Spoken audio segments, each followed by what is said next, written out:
Bem-vindos. Então, agora nós vamos dar continuidade à aula Química antes da Química do Solo, né? E nesse segundo vídeo eu vou falar um pouquinho sobre as ligações químicas, né? Então, sobre as ligações intramoleculares e sobre as ligações intermoleculares, tá? Bom, para a gente começar, a gente precisa lembrar que os elementos químicos, né? Eles vão interagir de forma que nessa interação, os átomos fiquem com 8 elétrons na última camada, né? Cada átomo envolvido na ligação tem 8 elétrons na última camada. O que assim, ele vai atingir a mesma configuração dos gases nobres, né? Claro que existem exceções a essa regra, né? Mas, de forma geral, as ligações químicas elas vão acontecer para atender essa condição dos elementos estarem com 8 elétrons na última camada. E isso pode acontecer de algumas maneiras, eu vou falar de duas principais, tá? Isso pode acontecer por ligação iônica, que também é chamada de ligação de esfera externa. Então, é uma força de atração que a gente tem entre um polo positivo, né?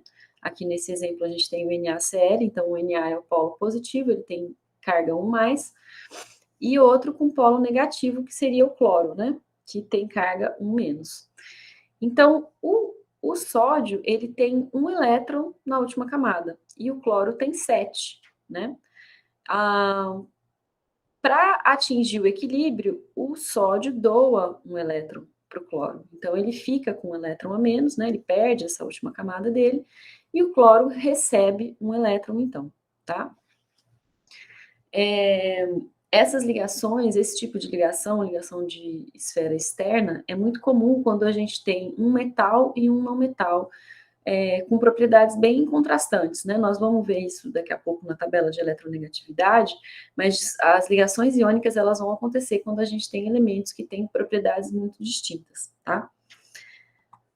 Ao contrário, né, as ligações covalentes, elas vão acontecer quando a gente tem átomos que têm características similares, ou de metal ou de não metal, né? Então, metal com metal interagindo, não metal com não metal interagindo, são interações que vão levar à formação de ligações do tipo covalente ou ligações de esfera interna, tá? Nessa ligação, a gente vai ter a ligação direta do íon com o outro íon, sem que a gente tenha molécula de água entre eles, né? Nesse local onde essas ligações vão estar acontecendo, tá? Nós vamos ver isso um pouquinho mais de detalhe no próximo vídeo dessa aula, quando a gente estiver falando sobre a química da água, tá? Bom, e como que acontecem, então, as ligações covalentes? Vamos pegar o exemplo do cloro de novo, né? A gente tem 7 elétrons na última camada e 7 elétrons na última camada. Se eles compartilharem um elétron, né, esse cloro vai ficar com os 8 e esse daqui também vai ficar com os 8, tá? Então, essa é a ideia da ligação covalente. Os elétrons são compartilhados, eles não são transferidos, né? Nessa ligação aqui, olha, o Na está transferindo um elétron para o cloro, que está recebendo um elétron. Nessa ligação aqui, esses dois cloros estão compartilhando esses elétrons, tá? De forma que os dois conseguem atingir uma configuração de estabilidade, tá? Bom, como que a gente faz para saber se uma ligação é iônica, se ela é covalente polar, se ela é covalente apolar, tá? O que a gente precisa fazer é fazer o delta eletronegatividade. Como que eu vou fazer isso? Eu vou pegar, então, dois átomos interagindo. Vou pegar o exemplo do hidrogênio com o oxigênio, tá? Não importa, gente, qual você vai somar primeiro, né? Eu geralmente ponho o mais alto, então eu faço 3,5 menos 2,1, mas você pode também fazer 2,1 menos 3,5.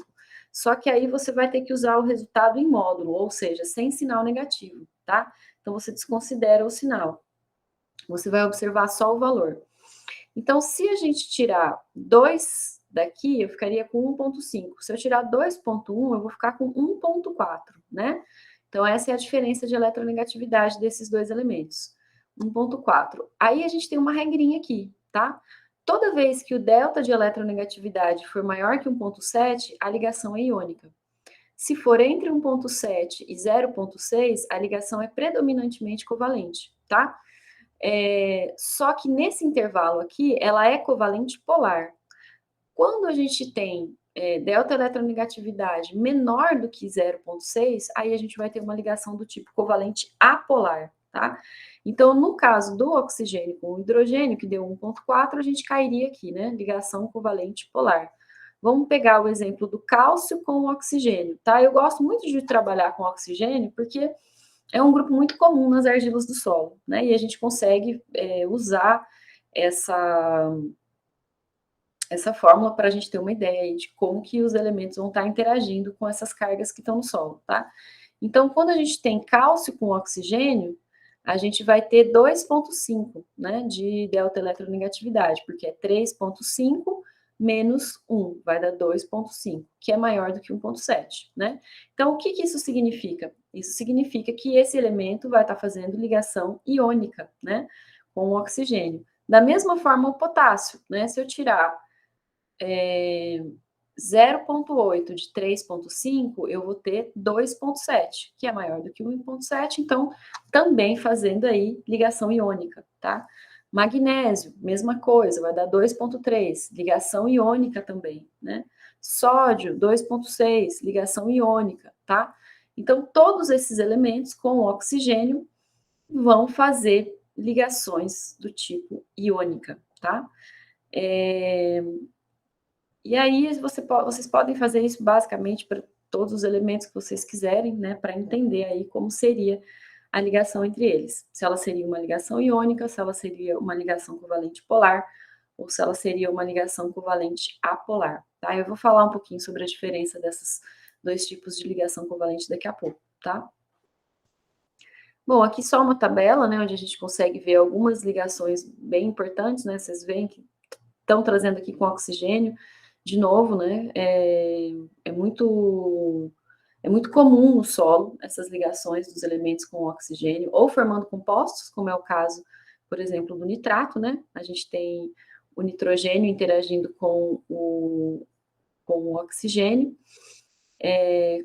com um delta de eletronegatividade bastante baixo, né? De 0,5. Então, são consideradas aí ligações covalentes apolares, né? Então, aqui, ó, bem aqui embaixo, tá vendo? Ó, N com ligação covalente apolar, tá? A gente tem algumas ligações aqui também, fósforo com oxigênio, enxofre com oxigênio, lembrando que são espécies muito comuns no solo, né? Então, no solo, o fósforo no solo, nós vamos ver isso no próximo vídeo sobre hidrólise, sobre a química da água. O fósforo, ele quase sempre, né, ele vai estar nessa forma oxidada, tá? Geralmente junto com o H+, aqui, né, principalmente porque nosso solo é ácido, tá? Esse tipo, essa espécie aqui, a gente vai encontrar em valores de pH um pouco mais alto. Então, geralmente eu tenho H3PO4, alguma coisa assim, tá? E o enxofre também, né, ele é muito encontrado no solo na forma oxidada, tá? Nós vamos estudar isso mais para frente, são elementos que tendem a hidrolisar a água e interagir com o oxigênio, né? Por hora, eu só quero que vocês percebam que as ligações dentro dessas moléculas são ligações do tipo covalente, tá? Algumas polares, né, como o fósforo com oxigênio, enxofre com oxigênio, carbono com oxigênio, e outras são apolares, como é o caso da ligação do oxigênio com o nitrogênio, tá? E aqui a gente tem uma série de ligações iônicas, tá? Essa ligação aqui é uma ligação muito importante também, porque a gente tem muito dessa ligação nas argilas do solo, nós vamos ver isso, né? Que as argilas do solo, elas são silicatadas na maioria, então a gente tem uma grande quantidade desse tipo de ligação e desse tipo também de ligação de alumínio com oxigênio.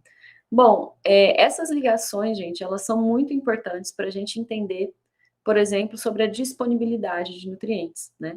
A forma como um nutriente vai interagir com a partícula do solo, se é por ligação iônica, se é por ligação covalente, ela vai determinar se esse nutriente vai ficar mais ou menos disponível, tá? Então, elementos que fazem ligação covalente, ligação de esfera interna, né? São elementos que tendem a ficar menos disponíveis para a planta no solo. O fósforo é um exemplo, tá? Deles.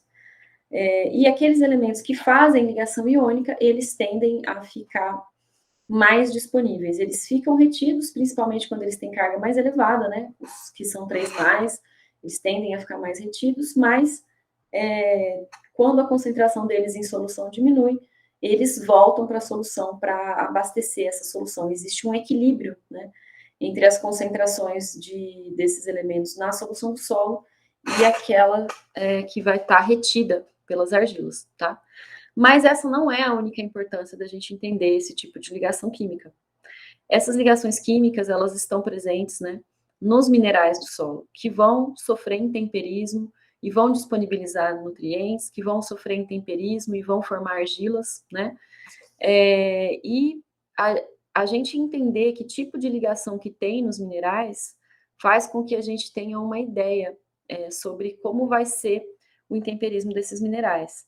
E eu já falo para vocês que quanto mais ligação covalente tiver dentro do mineral, mais difícil vai ser de sofrer intemperismo, tá?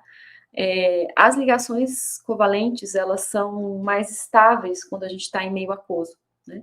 E é por isso que a dissolução dos elementos químicos, a dissolução de minerais que tem uma grande quantidade de ligação iônica, ela acaba sendo mais facilitada, tá? Porque essas ligações, elas são menos estáveis quando a gente está em meio aquoso. Bom, isso é mais ou menos o que eu acabei de dizer, né, para vocês. O tipo de ligação ele vai determinar muito sobre a questão do intemperismo. Aqui tem até um exemplo, né? A moscovita ela tem ligações de silício com oxigênio, de potássio com oxigênio e de alumínio com oxigênio. E sendo que as ligações de silício são as mais covalentes e as ligações de potássio são as mais iônicas, né?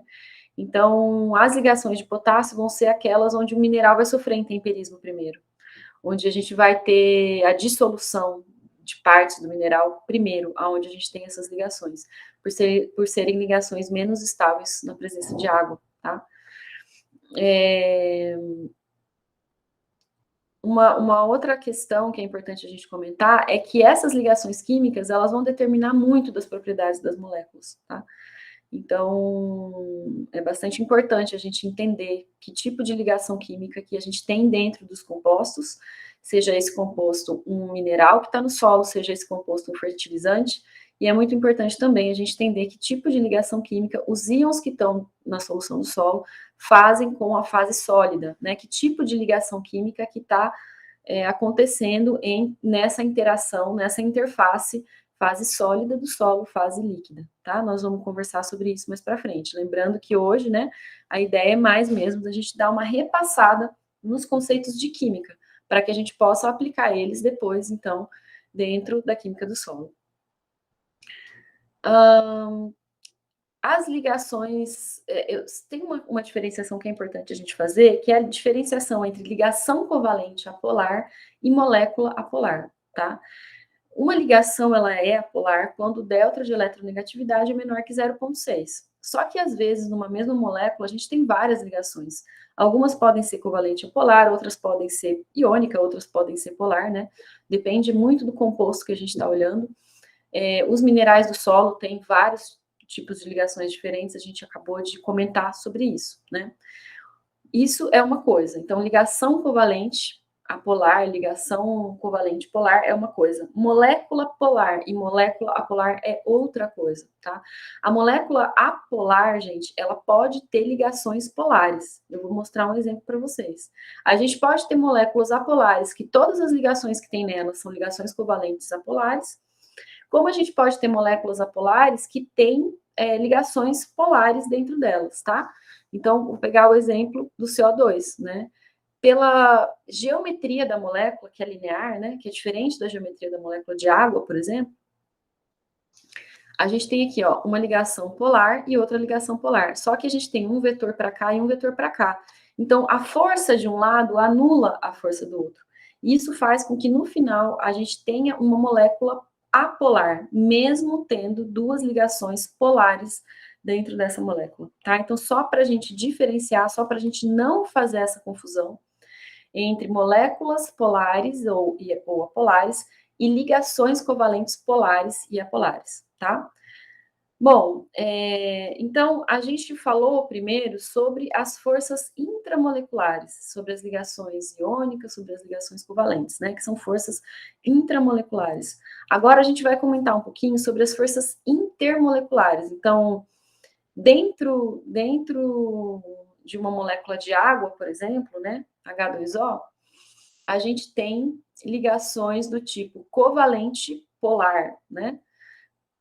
Porém, entre essas moléculas de água, a gente pode ter um outro tipo de ligação, tá? Então, porque uma molécula de água também vai se ligar com outra molécula de água. A gente tem as ligações dentro da molécula e a gente tem as ligações intermoléculas, tá? Que são as ligações que a gente vai conversar agora. Qual que é a importância dessas ligações intermoleculares? Bom, ela determina estado físico, né? Então, se é sólido, se está no estado sólido, no estado líquido, no estado gasoso. Ela afeta muito a solubilidade dos compostos, as ligações intramoleculares também afetam, né? Mas as forças intermoleculares, elas afetam muito essa questão da solubilidade dos compostos. Afeta o ponto de fusão, o ponto de ebulição, tá? Dos compostos, assim como as forças intermoleculares também podem afetar essas propriedades. Bom, e para começar, então, nós vamos falar sobre as ligações de hidrogênio, tá? Na molécula de água, né, como a gente já havia comentado, a gente tem ligações covalentes aqui, entre o oxigênio e o H. E essas ligações são ligações covalentes do tipo polar. Então, a gente, embora isso significa que essa ligação ela não é 100% covalente, isso significa também que a gente tem polos aqui. A gente tem uma face mais negativa, que é a face oxigênio, e faces mais positivas, que são as faces onde estão os hidrogênios, né? E vai existir uma força de atração que não é tão grande quanto a força que a gente tem dentro dessa molécula, mas vai existir uma força de atração entre esse átomo de hidrogênio aqui e o átomo de oxigênio da molécula vizinha. Então, esse H+ dessa molécula de água, né? Nós temos uma molécula de água aqui, ele vai se ligar a esse oxigênio dessa outra molécula de água por uma força que é uma força do tipo de polo chamada de ligação de hidrogênio, tá? A gente sempre vai ter esse tipo de ligação quando a gente tiver flúor, oxigênio ou nitrogênio ligado ao hidrogênio, tá? E, de novo, gente, ela é forte, é uma ligação intermolecular forte, porém, é mais fraca do que a ligação covalente que tem dentro de cada uma das moléculas de água. Então, é mais fácil a gente quebrar essa ligação aqui do que a gente quebrar a ligação que tem dentro da molécula de água, tá? A gente tem ligações de hidrogênio em várias situações, né? Então, a dissorção de água nas partículas de solo, a dissorção de lâminas de tetraedros e octaedros, né? A gente vai ver isso um pouquinho mais para frente. Os minerais de argila, eles têm esse tipo de conformação aqui, né? Eles são compostos por lâminas de octaedros de alumínio, então a gente tem um alumínio aqui no centro, rodeado por 6 hidroxilas, e também por lâminas de tetraedros, que a gente vai ter aqui um átomo de silício no centro, tá? Ligado a 4 átomos de oxigênio. Então, essas estruturas, elas costumam ser ligadas entre elas por ligações de hidrogênio, tá? Por pontes de hidrogênio. Mas nós vamos conversar melhor sobre isso mais para frente. Por enquanto, eu só quero que vocês saibam que são forças intermoleculares que atuam aí na união de moléculas de água, que atuam na união de lâminas de filosilicatos, né, que são argilas que a gente tem no solo.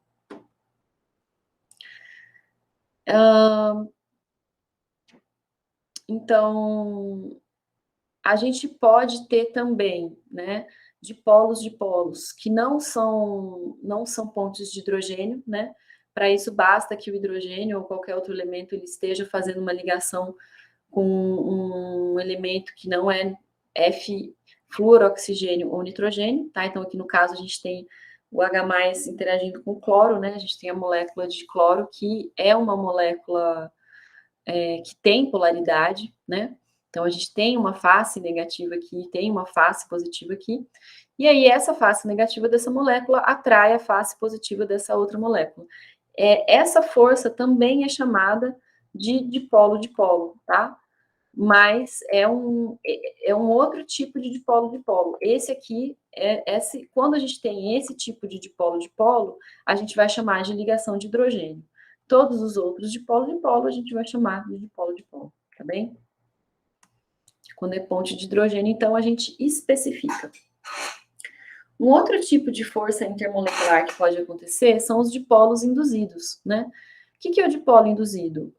A gente tem uma molécula que ela é apolar, então ela não teria uma face mais negativa que a outra, porém, quando uma molécula polar chega perto de uma molécula polar, ela acaba induzindo uma certa polaridade nessa molécula, né? Então, vamos supor que a gente tem aqui uma molécula que é polar, essa molécula tem uma fase que é mais positiva e uma fase que é mais negativa. Quando ela chega perto dessa outra molécula que é apolar, ela vai induzir um dipolo nessa molécula apolar. Então, quer dizer, essa molécula aqui ela é apolar, não é que nem essa daqui, ó, que a gente já tem determinado que aqui é mais positivo e aqui é mais negativo. Não, ela é apolar. Mas pela presença de uma molécula polar, a gente vai ter a indução de um dipolo. É um fenômeno momentâneo, é uma força bem mais fraca, tá? Olha aqui, a gente estava falando ali de 16 quilojoules e agora a gente está falando de 2, então é uma força bem mais fraca, mas é uma coisa que acontece, né? À medida que vai chegando uma molécula polar perto de uma molécula que não tem carga, a nuvem de elétrons acaba sendo deslocada, né? Para sendo atraída, né? Por essa face da outra molécula, tá? Induzindo então um dipolo aqui nessa molécula. É por isso que se chama dipolo induzido, porque naturalmente essa molécula não teria essa polaridade, tá? Mas como chegou perto dela uma outra molécula que tinha polaridade, ela induz a formação de um dipolo aí, de um momento, a gente chama isso de momento dipolo, porque são forças transitórias, inclusive, né? Isso acontece e logo ela pode ser desfeita, tá?